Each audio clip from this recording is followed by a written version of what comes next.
राम राम सभी को।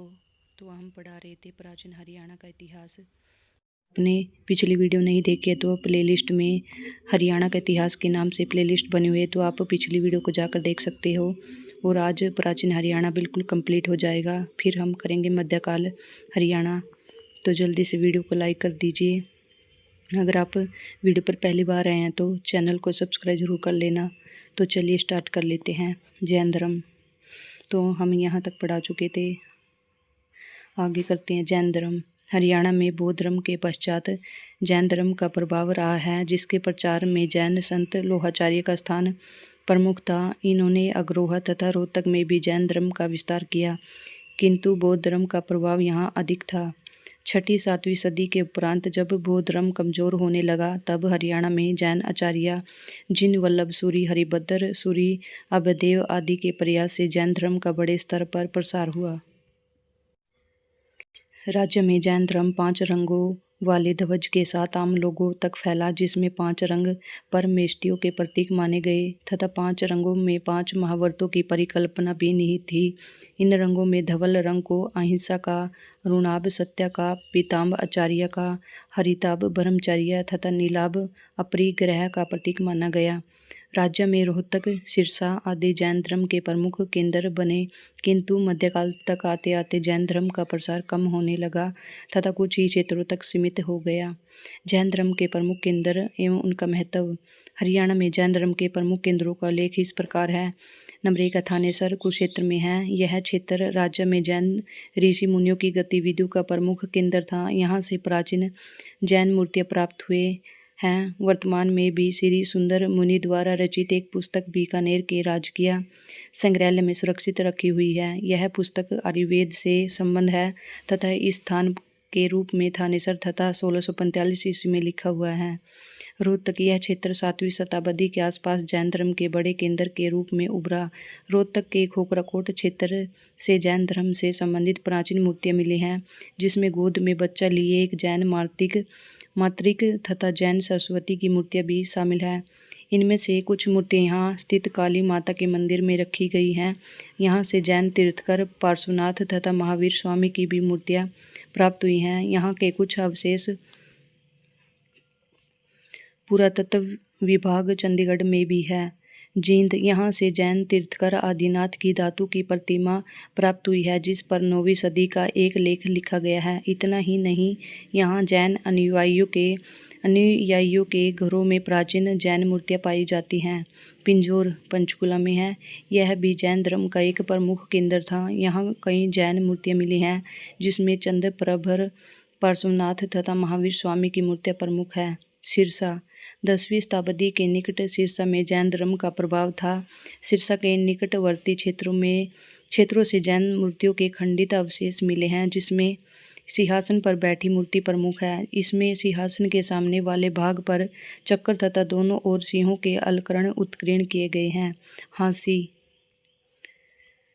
यहाँ जैन धर्म को राजकीय संरक्षण प्राप्त नहीं होने के पश्चात भी मध्यकाल में काफ़ी संख्या में जैन धर्मावलंबी मौजूद थे। यहाँ से जैन धर्म से संबंध अनेक धातु प्रतिमाएं मिली हैं, जिसमें जैन तीर्थकर आदिनाथ, पार्श्वनाथ, धर्मेंद्र, कुबेर, यक्ष, यक्षिणियों की प्रतिमा प्रमुख है। इसके अतिरिक्त यहाँ से जैन सरस्वती, पद्मावती तथा कुछ पक्षियों की धातु प्रतिमाएं प्राप्त हुई हैं।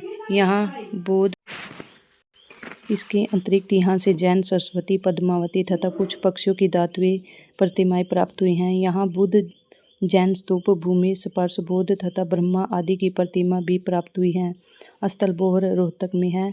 अस्तलबोहर गांव रोहतक नाथ संप्रदाय का प्रमुख ऐतिहासिक केंद्र है। यहाँ से जैन धर्म से संबंधित महत्वपूर्ण सामग्रियाँ मिली हैं, जिसमें जैन तीर्थकर, पार्श्वनाथ, शांतिनाथ तथा चक्केश्वरी की मूर्तियाँ प्रमुख हैं। हरियाणा शब्द की उत्पत्ति। हरियाणा शब्द मूलतः हरियाणा से बना है, जिसका अर्थ है हरि आयन अर्थात परमात्मा का आवास स्थल। विभिन्न विद्वानों ने अपने अपने अनुसार हरियाणा शब्द का संबंध हरि अर्थात भगवान कृष्ण से, हर अर्थात शंकर से, इंद्र के हरि से, परशुराम जिन्हें हरि नाम से संबोधित किया जाता है, तथा राजा हरिश्चंद्र आदि से जोड़ा है। हरियाणा प्रदेश के नाम को लेकर मतभेद है, जैसे हरियाली से हरियाणा अथवा हवल लूटमार था, हरिनायक्या अथवा आयरना से हरियाणा। कुछ विद्वानों के अनुसार हरियाणा हरियाणा का अपभ्रंश शब्द है।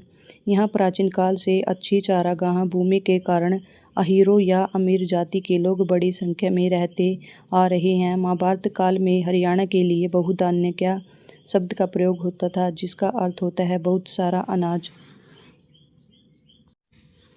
कुछ विद्वानों के अनुसार ऋग्वेदिक काल में वरुराज नामक का एक राजा था जो हरियाणा प्रदेश में राज करता था, जिस कारण उस राजा को हरियाणा नाम से भी संबोधित किया जाता था तथा उसी के नाम पर इस क्षेत्र को हरियाणा कहा गया। कुछ विद्वानों के अनुसार हरियाणा शब्द की उत्पत्ति दशारण 10 किलो शब्द से हुई है, जबकि कुछ विद्वानों के अनुसार प्राचीन काल में इस प्रदेश को हरिधान्यके कहा जाता था, जो कालांतर में बिगड़कर हरियाणा हो गया। हरियाणा शब्द की व्युत्पत्ति के संदर्भ में कुछ विद्वानों का यह भी मानना है कि प्राचीन काल में यह क्षेत्र जंगलों से घिरा था तथा यहाँ चोर डाकू छिपा करते थे। ये चोर डाकू यहाँ से गुजरने वाले लोगों का सामान लूट हर लेते थे। अर्थात इसी हरना से हरियाणा शब्द बना। प्रसिद्ध इतिहासकार डॉक्टर यदुनाथ सरकार के अनुसार हरियाणा शब्द हरियाली से संबंध है, क्योंकि यहाँ ऐसी विचित्र वनस्पतियाँ उगती हैं कि पहली बार वर्षों होते ही 3-4 दिन में पूरा क्षेत्र एक हरित अरण्यक के रूप में परिवर्तित हो जाता है। संभवतः इसी विशेष गुण के कारण पूर्व मध्यकाल में इस क्षेत्र को हरियाला, हरित अरण्यक अथवा हरियाणा नाम से संबोधित किया गया था।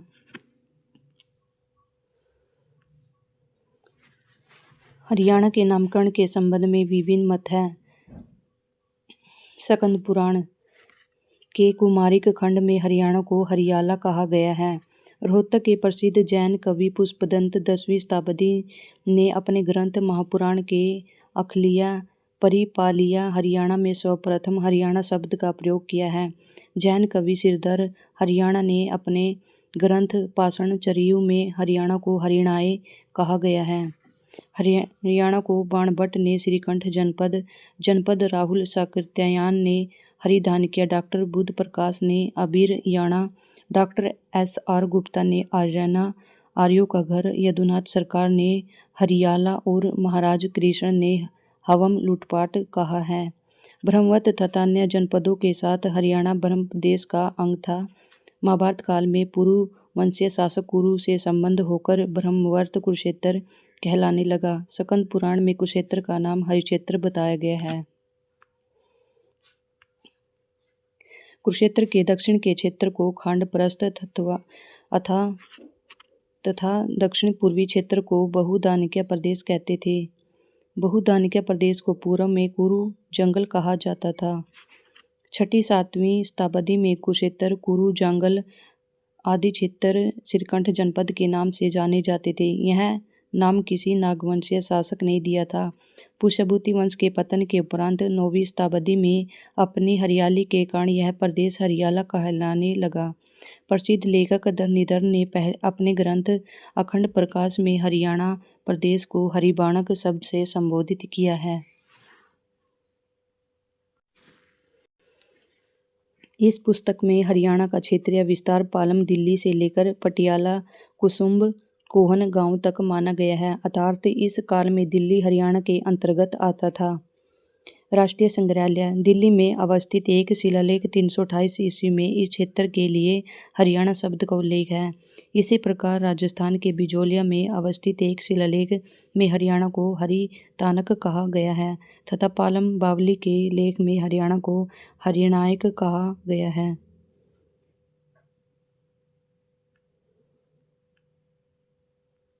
चौदहवीं शताब्दी के उपरांत इस प्रदेश को वर्तमान नाम हरियाणा से संबोधित किया जाने लगा। महाजनपद काल 6वीं शताब्दी ईसा पूर्व भारत 16 महाजनपदों में बटा हुआ था, जिसमें कुरु महाजनपद भीम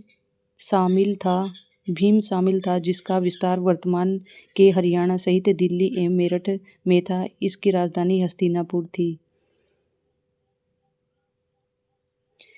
जिनमें कुरु महाजनपद भी शामिल था, जिसका विस्तार वर्तमान के हरियाणा सहित दिल्ली एवं मेरठ में था। इसकी राजधानी हस्तिनापुर थी।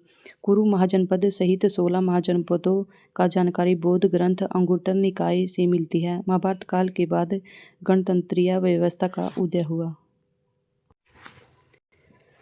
महाभारत काल के पश्चात राज्य में पांडव सत्ता कमजोर हो गई तथा जनता ने गणतांत्रिक व्यवस्था स्थापित की।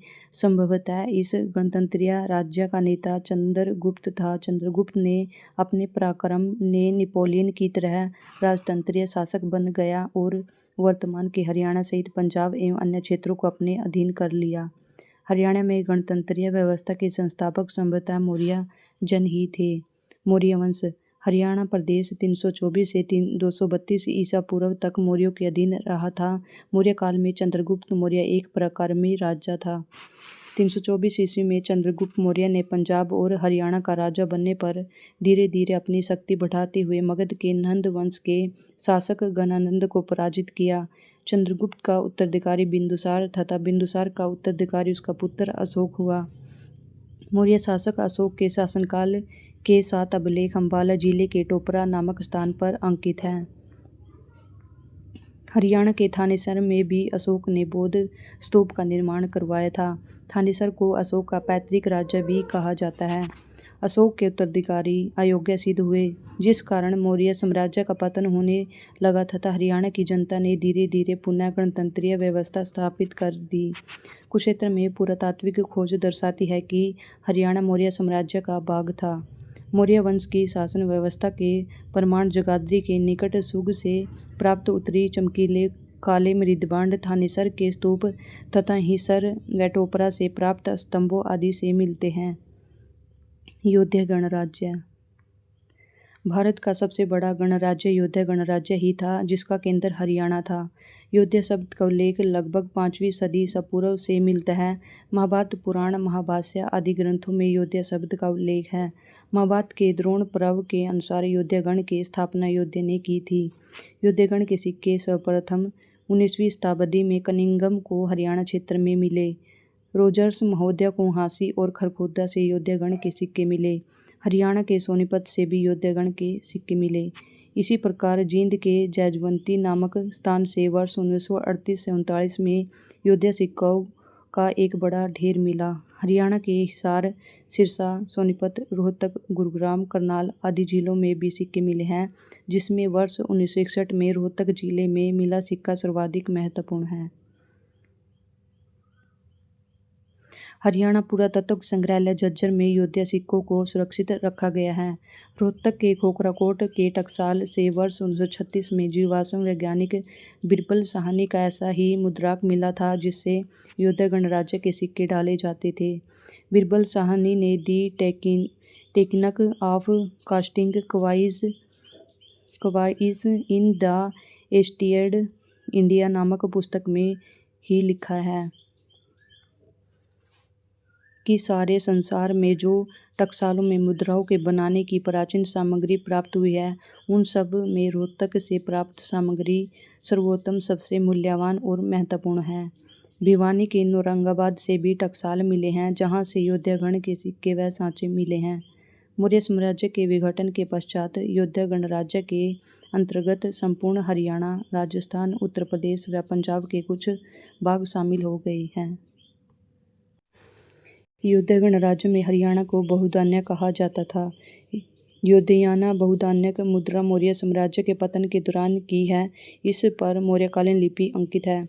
योध्या गणराज्य की राजधानी पृथ्वीनाथ नगर नौरंगाबाद बामला थी, जबकि रोहतक तथा सिरसा किसी बड़े प्रशासनिक विभाग का मुख्यालय था। योध्या गणराज्य में कुषाण शासकों विमकंडफिश, कनिष्क, हुविक्स और वासुदेव के सिक्के भी मिले हैं, अर्थात इस क्षेत्र में कुषाण शासन का अस्तित्व था। योध्या और कुषाणों का संघर्ष विमकंडफिश के समय हुआ था। संभवतः विमकंडफिश पूरे योध्या गणराज्य पर अधिकार नहीं कर सका, जबकि कनिष्क और हुविक्स का इस पर पूरा नियंत्रण था। योध्या ने कुषाण शासक वासुदेव के समय स्वयं को स्वतंत्र कराया, साथ ही भारत को भी कुषाणों के चंगुल से आज़ाद कराया। प्रसिद्ध विद्वान डॉक्टर अनंत सदाशिव अलतेकर का कहना है कि अयोध्या के कुणिद, अर्जुनायन आदि गणराज्यों का संघ बनाकर कुषाणों को पराजित किया। इस विजय को चिरस्थायी बनाने के लिए अयोध्या ने विशेष प्रकार के सिक्के जारी किए, जिन पर अयोध्या गणस्य जय अर्थात अयोध्या ने शत्रु पर विजय प्राप्त की, यह लिखा है।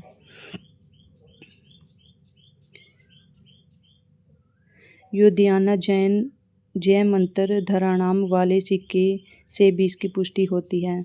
अंतिम कुषाण शासकों का सिक्का इस क्षेत्र में न मिलना यह सिद्ध करता है कि अयोध्या ने स्वयं को कुषाण शासकों से मुक्त कर लिया था।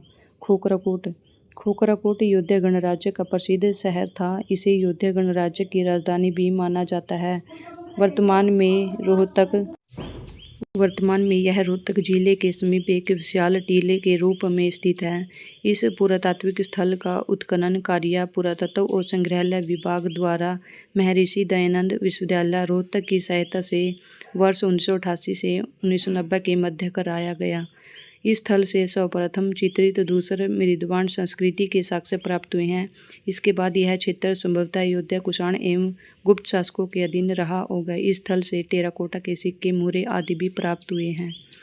अगरगण हरियाणा का दूसरा प्रमुख गणराज्य अगर गणराज्य था। अगरों से संबंधित सर्वप्रथम 10 सिक्के मिले हैं, जिनमें 9 सिक्के बरवाला से रोजर्स को प्राप्त हुए, जो ब्रिटिश संग्रहालय में है, जबकि एक सिक्का भारतीय संग्रहालय में है। वर्ष 1938 से 1939 में H.L. श्रीवास्तव को हिसार के अग्रोहा से 51 सिक्के प्राप्त हुए थे। अगरों से संबंधित कई सिक्के इसी क्षेत्र से मिले हैं। अगरों से संबंधित सिक्के बरवाला से भी प्राप्त हुए हैं। सिक्कों के आधार पर कहा जा सकता है कि प्राचीन काल में अगर जन का मुख्य केंद्र अग्रोहा हिसार था। वर्ष 1979 में भी पुरातात्विक उत्खनन के दौरान अग्रोहा से कई ऐतिहासिक सामग्री प्राप्त हुई है। अगर गणराज्य की राजधानी अग्रोहा तथा अग्रोदक थी। प्राचीन अग्रोहा नगर की स्थापना अग्रवाल जन अगर के आदि पुरुष महाराज अग्रसेन ने की थी। यही कारण है कि वर्तमान में भारत का पूरा अग्रवाल समुदाय वैश्य जाति अग्रोहा को अपना उद्गम स्थान मानते हैं। कालांतर में कुषाण युद्ध के बाद अगरों का विलय अयोध्या गणराज्य में हो गया। इससे पूर्व सिकंदर के आक्रमण के पश्चात अगर गणराज्य मौर्य साम्राज्य के अधीन गए थे, फिर मौर्य के पतन के बाद स्वतंत्र हो गए थे। अगर भी अयोध्या के द्वारा बनाए गए संघ में शामिल थे, जिसने कुषाण शासक वासुदेव को पराजित किया था। अर्जुनायन गण प्रसिद्ध विद्वान डॉक्टर जायसवाल के अनुसार लगभग 200 ईसा पूर्व में अर्जुनायन गण का उदय हुआ। यह गण राजस्थान में स्थित था, जिसमें दक्षिणी हरियाणा के कुछ क्षेत्र, महेंद्रगढ़ का कुछ भाग शामिल थे। अगला है कुणित गण। कुणित गणराज्य प्राचीन भारत के एक महत्वपूर्ण गणराज्य था। कुणित गणराज्य का क्षेत्र हरियाणा में अंबाला जिले के कुछ ऊपरी भाग में था। कुषाणों के विरुद्ध कुणिदों तथा अयोध्या ने एक साथ युद्ध लड़ा। इसकी पुष्टि प्रसिद्ध विद्वान डॉक्टर अलतेकर ने अयोध्या गण के सिक्के पर अंकित द्वि शब्द के आधार पर की है। कुणित गणराज्य के सिक्के करनाल तथा जगाधरी के बूडिया से मिले हैं। इस प्रकार कहा जा सकता है कि 500 ईसा पूर्व से ही हरियाणा में गणतांत्रिक व्यवस्था स्थापित हो गई थी। यद्यपि यह कुछ समय के लिए मौर्य व कुषाण साम्राज्य के अधीन हो गया था, परंतु इनसे स्वतंत्रता प्राप्त होने पर इसमें पुनः गणराज्य व्यवस्था की स्थापना हो गई। अगला है गुप्त काल। प्रयाग प्रशस्ति अभिलेख से यह प्रमाणित होता है कि महान गुप्त शासक समुद्रगुप्त ने अयोध्या गणराज्य को गुप्त साम्राज्य में मिला लिया था। 5वीं सदी में गुप्त शासक स्कंदगुप्त की मृत्यु के पश्चात हरियाणा राज्य नीलकंठ जनपद पर पुष्यभूति नामक एक गुप्त सामंत ने अधिकार कर लिया। हरियाणा के बड़े भूभाग का नीलकंठ जनपद नाम संभवतः नागवंश के श्रीकंठ नामक शासक के नाम पर पड़ा था। पुष्यभूति वर्धन वंश। पुष्यभूमि वंश अथवा वर्धन वंश का संस्थापक पुष्यभूमि था, जिसकी राजधानी थानेसर थी। पुष्यभूमि ने थानेश्वर मंदिर का निर्माण करवाया था। इसका पुनर्निर्माण मराठा सदाशिव राय ने करवाया था। थानेसर को मुगलों का द्वीप भी कहा जाता है। पुष्यभूति पर महेश्वर पदवी से विभूषित किया गया था कि पुष्यभूमि वंश के अंतर्गत हरियाणा के 6 शासक हुए, जिनकी राजधानी थानेश्वर रही। इस वंश के प्रमुख शासकों का विवरण निम्न प्रकार है। नरवर्धन 505 से 525 ईस्वी पूर्व। गुप्त काल के पतन काल में नरवर्धन ने थानेसर पतिगत परगने में अपनी सत्ता स्थापित की। इस समय यह क्षेत्र श्रीखंड जनपद का भाग था। नरवर्धन को अभिलेखों में महाराज कहा गया है। राज्यवर्धन प्रथम 525 से 550। यह सूर्य का उपासक परमाद्वितीय भक्त था। इसकी पत्नी अथवा पटरानी का नाम अप्सरा देवी था। इसने महाराज की उपाधि धारण की थी। अगला है आदित्यवर्धन 550 से 580। इसकी उपाधि केवल महाराज थी, किंतु इसे परमाद्वितीय भक्त कहा गया है। आदित्यवर्धन का विवाह 565 ईस्वी में मालवा के गुप्तवंशी शासक दामोदर गुप्त की पत्नी महासेन गुप्ता से हुआ था। दामोदर गुप्त 550 से 576 ईसा पूर्व को मोखरी शासक राववर्मन 576 से 580 ने पराजित किया था। प्रभाकर वर्धन 580 से 605। आदित्यवर्धन के पश्चात उसका पुत्र प्रभाकर वर्धन शासक बना। यह एक शक्तिशाली शासक था, जिसका राज्याभिषेक 580 ईसा में हुआ था। 580 ईस्वी में हुआ था।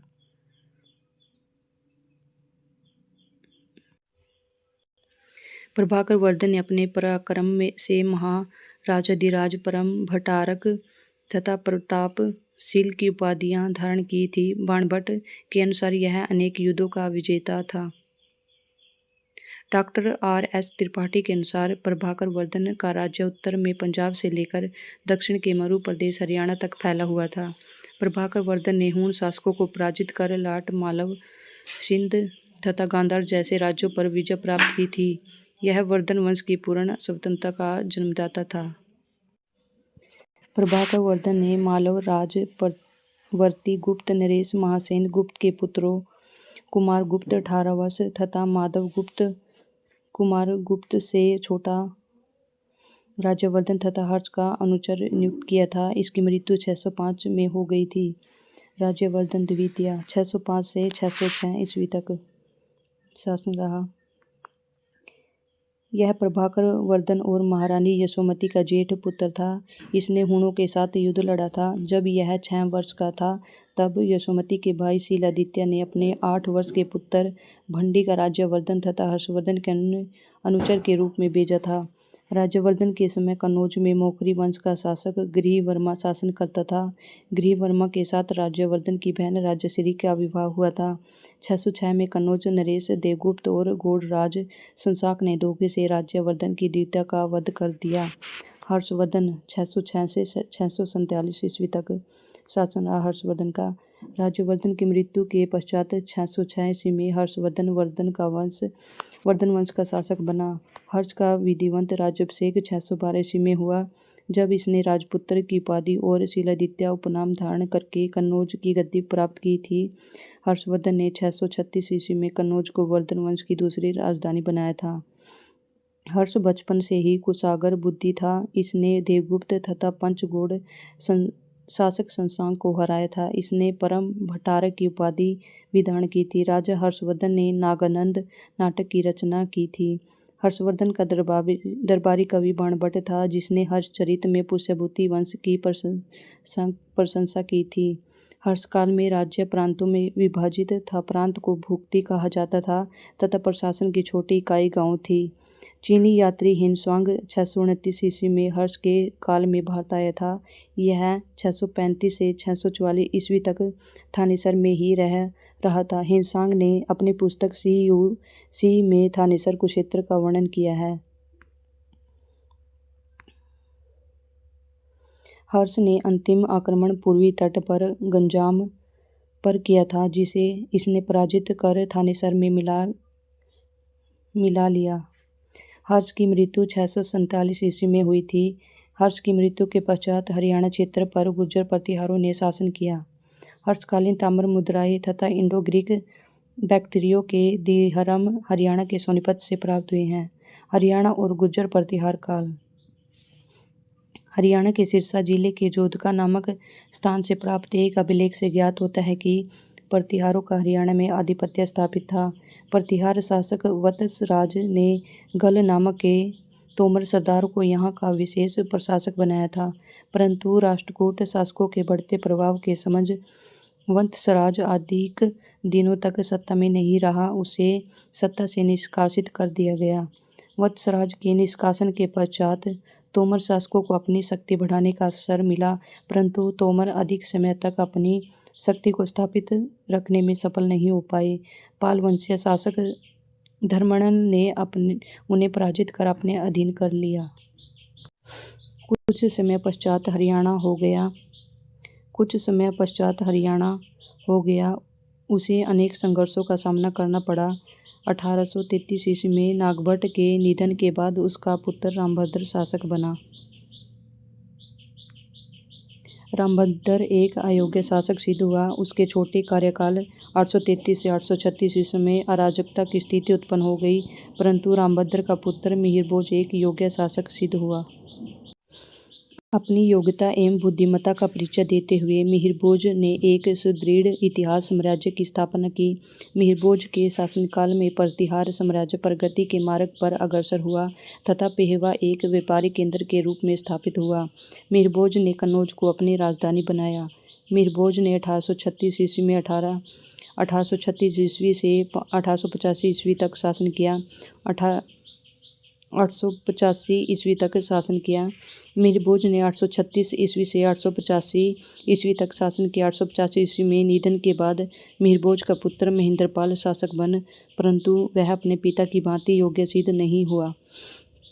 पेहवा से प्राप्त अभिलेख से यह ज्ञात होता है कि महेंद्रपाल के शासक के दौरान हरियाणा के एक विस्तृत क्षेत्र उसके आधिपत्य से बाहर निकल चुका था। इस अभिलेख से यह ज्ञात होता है कि जोल जाउल नामक एक तोमर सरदार ने अपनी शक्ति बढ़ा ली थी। जोल का ज्येष्ठ पुत्र वज्रट भी अपने पिता के समान वीर एवं पराक्रमी सरदार था।